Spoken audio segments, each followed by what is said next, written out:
오늘은 잠언 30장 13절부터 시작되겠습니다. 13절을 보면 눈이 심히 높으며 눈꺼풀이 높이 들린 무리가 있느니라. 자, 원문을 보시면 세태를 보니 스스로 자기 두 눈을 어찌나 높이는지 그의 두 눈꺼풀을 위로 치켜 드는도다. 이 잠언 30장에 보면 솔로몬의 잠언이 아니라 아굴의 잠언입니다. 이 아굴이라는 사람이 그 앞부분에서 뭐라고 얘기하느냐. 나는 하나님 때문에 지쳤다. 나는 녹초가 되었다. 라고 얘기를 해요. 그것은 하나님이 그를 돌봐주지 않으셨기 때문에 그가 지치고 녹초가 됐다는 게 아니라 이 세상을 내가 하나님을 믿는 자로 살아가는 것 때문에 힘들다는 거예요. 내가 신앙을 포기하고 내 맘대로 살면 지칠 것도 없고 녹초가 될 것도 없거든요. 그냥 세상에 사니까 세상 사람들처럼 살면 뭐 지칠 것도 없잖아요. 세상 사람들처럼 살아가면 이 세상 불편한 게 있겠어요? 그러나 하나님 뜻대로 살아가고 하나님 말씀대로 순종하게 되니까 지치고 녹초가 된다고요. 그런데 이 잠언 30장을 보게 되면 그 지치고 녹초가 된 우리에게 하나님이 성령님으로 말미암아 힘을 주신다고요. 그럼 도대체 무엇 때문에 이 사람이 이렇게 지치게 되느냐? 이 세태를 이렇게 풍자하는 거예요. 이걸 우리 이제 세마평이라고 하죠. 오늘은 또 그 세마평을 보는 겁니다.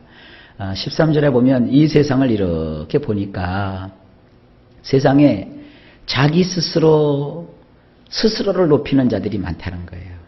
우리는 어때요? 우리는 할 수만 있거든 우리 자신을 낮추잖아요. 하나님 앞에 겸비하고 가졌어도 가진 것을 자랑하지 않고 배웠어도 배운 것을 뽐내지 않고 또 높은 자리와 권세를 가졌어도 그것으로 뻐기지 않고 이 모든 것이 다 하나님께로부터 온 것이니 나는 어떻게 하면 하나님의 영광을 위해서 나의 재능과 나에게 주신 재물과 나에게 하나님이 허락하신 이 기회를 선용할 수 있을까? 우리가 기도하면서 하나님께 여쭙잖아요. 그리고 뭘 해놓고 나서도 내가 잘했다고 안 하죠. 늘 그렇게 해놓고 나서도 돌아보면 회개할 것이 많아. 하나님 앞에 우리 자신을 낮추잖아요. 그런데 세상은 달라요. 별것도 아닌데 자기 스스로 자기를 뽐내고 자기를 높이고 심지어는 자기의 두 눈꺼풀을 위로 치켜 떠요. 자, 이 눈꺼풀을 위로 치켜 떴다라는 게 뭡니까? 이것은 사람을 경멸하고 멸시하는 거예요. 그러니까 제가 한번 흉내를 내봤어요. 어떻게 한 것이 이 두 눈꺼풀을 위로 치켜 뜨는 건가? 이렇게 하면 안 떠올라가요. 이렇게 해가지고 사람을 이렇게 보는 거예요. 사람을 깔보는 거죠. 이런 것 때문에 누가 상처를 받고 피곤해져요? 주님을 믿는 사람들이 이런 사람들 때문에 마음에 상처를 받고 힘든 경험을 하게 되는 거예요. 여러분 많이 공감이 가지 않습니까? 자, 그 다음에 14절을 보시면 암니는 장검 같고 어금니는 군도 같아서 날 가난한 자를 땅에서 삼키며 궁핍한 자를 사람 중에서 삼키는 무리가 있느니라. 원문을 보면 이렇습니다. 세태를 보니 장검들이 곧 그들의 양쪽 이빨들이며 식칼들이 곧 그들의 어금니들이라. 땅에 있는 가난한 자들과 사람들 가운데 궁핍한 사람들을 먹어치우느니라. 우리가 이제 영어로는 sword라고 하거든요. 큰 칼이요. 이 sword라는 이 칼인데 그 칼들이 뭐냐? 그들의 양쪽 이빨이래요. 이빨이 위 있고 아래 있잖아요.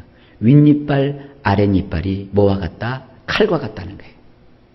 그리고 이 어금니, 원이 어금니라는 뜻도 있고 이 상아라는 뜻도 있는데 좌우지간 사람에게는 상아가 없고 어금니가 있잖아요.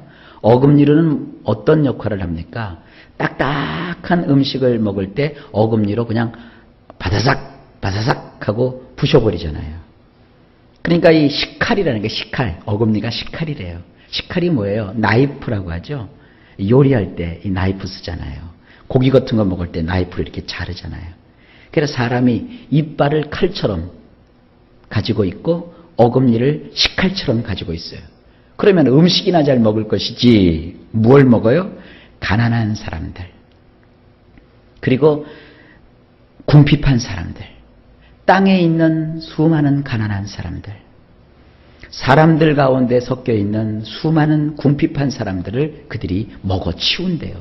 이걸 보니까 이 아굴이라는 사람이 마음에 지치는 거예요. 왜 세상이 저렇게 악할까? 왜 저 가난한 사람과 불쌍한 사람들을 저렇게 저 사람들이 힘이 있다고 권력이 있다고 저렇게 억울하게 할까? 왜 저들을 죽이는 걸까? 왜 저들을 죽음으로 몰아가는 걸까? 그걸 보니까 하나님을 경외하는 이 아굴의 마음이 심히 녹초가 되어버렸어요. 우리도 그렇지 않습니까? 우리 예수 믿는 사람은 무언 일에 우리가 힘쓰는 자들입니까? 나보다 가난한 사람, 나보다 부족한 사람, 나보다 연약한 사람들을 돕는 거 아니에요? 예수 믿으면서 나보다 부족하고 연약한 사람을 도울 줄 모르면 그건 하나님의 사랑이 그 속에 없는 거죠. 하나님의 사랑이 그 속에 있으면 가난한 사람, 연약한 사람, 불쌍한 사람 보면 그냥 못 지나가요. 그러죠? 전에는 마음이 강팍했던 사람도 믿음이 들어가면요, 가난한 사람을 보면서 안타까워져요.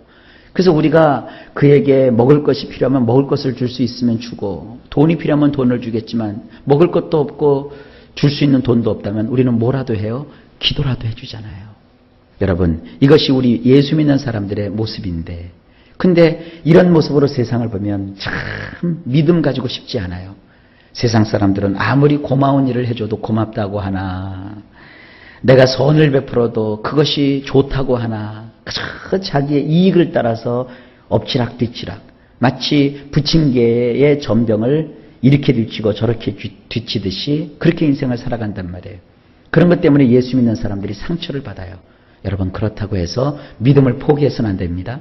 선을 행하는 걸 포기해서는 안 됩니다. 이 아굴의 잠언을 통해서 우리가 한번 이런 생각을 가져보게 됩니다. 자, 15절. 거머리에게는 두 딸이 있어 다오 하느니라.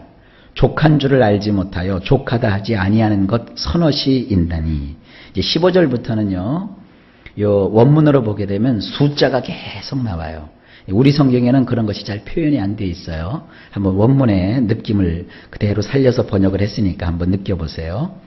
거머리에게 있는 두 딸은 달라고 하고, 세 가지가 있는데 그것들은 채워지지 않으며 네 번째 것은 충분하다고 말하지 않는도다. 숫자 2를 떠올리는 거예요. 2, 거머리가 있다 이거예요. 이 거머리는 다른 말로 흡혈귀예요. 흡혈귀. 피 빨아먹고 사는 사람. 이 거머리에게는 딸이 몇이냐? 둘이 있는데, 이 그 거머리에게는 이 두 딸은 말이죠, 맨날 달라 이렇게만 한다는 거예요. 그러니까 맨날 그 피 빨아먹는 사람들은요, 그냥 남의 것을 보면 다 내 것 삼으려고 한단 말이에요. 이게 안 좋은 일이죠. 그 다음에 이제 세 가지가 있는데 그 세 가지는 절대로 채워지지 않는 세 가지가 있대요. 그리고 네 번째 것은 충분하다고 절대로 말하지 않는데요. 그게 도대체 뭐가 있을까요? 그게 16절이에요. 곧 스월과 아이배지 못하는 태와 물로 채울 수 없는 땅과 족하다 하지 아니하는 불이니라. 원문을 보면 이렇습니다. 스월과 불임의 자궁과 땅, 그것은 물로 채워지지 않으며 불, 그것은 충분하다고 말하지 않는도다. 자, 2라는 숫자에서 거머리를 얘기했죠. 거머리에게는 두 딸이 있는데 두 딸은 맨날 달라고 재촉만 한다. 보채기만 하고. 3, 셋이 있는데 이것은 결코 채워지지 않는다. 아무리 물을 갖다 붓고 부어도 채워지지 않는다. 그게 뭐냐? 첫째가 스월이라고 하는 것은 무덤이에요. 무덤. 사람은 말이죠, 이 공동묘지 가면 끝도 없이 채워지잖아요. 이 세상이 존재하는 동안 끝도 없이 사람이 죽어나가고 끝도 없이 사람이 태어나는 것 같아도 한 번 태어난 사람은 다 죽잖아요. 이 스월, 죽음이라는 것은 채워지지가 않아요. 그러니까 여러분, 죽고자 작정할 필요가 없어요. 살려고 해야지. 작정하지 않아도 언젠간 다 죽어요. 두 번째는 불임의 자궁. 이건 조금 우리가 생각하기에 따라서는 조금 이상한 생각을 할 수도 있겠는데, 혹시 여성들에게 제가 좀 해가 되는 얘기면 죄송합니다. 이 자궁이라는 거는 아기를 배는 태잖아요. 그 태에 아무리 힘을 쓰고 애를 쓰고 가진 수를 다 써봐도 이게 아기를 배이지 못하는 자궁은 아기가 배어지지가 않아요. 어떤 사람은 너무 쉽게 아기를 배가지고 문제지만 어떤 사람은 아무리 애를 써도 아기가 들어서지 않는 경우가 있어요. 이런 거를 뜻하는 겁니다. 이 정도만 할게요. 그 다음에 땅. 이 땅도요. 물을 부어도 이 땅도 채워지지가 않아요. 차고 넘치지도 않고 이 땅은요. 끝도 없이 물을 먹어요. 이런 것이 세 가지가 있대요. 그 다음에 네 번째는 충분하다고 말하지 않는다 그랬죠. 그게 뭐냐? 불이에요. 불은 충분하다고 말하지 않는데요. 그러니까 이와 같은 것들은 뭡니까? 조심해야 돼요. 우리 인생에 있어서 이와 같은 것들은 채워지지도 않고 충분하지도 않다. 이것 가지고 제가 할 얘기가 많은데 그냥 넘어갑시다. 새벽이니까. 이 은유적인 표현들이에요.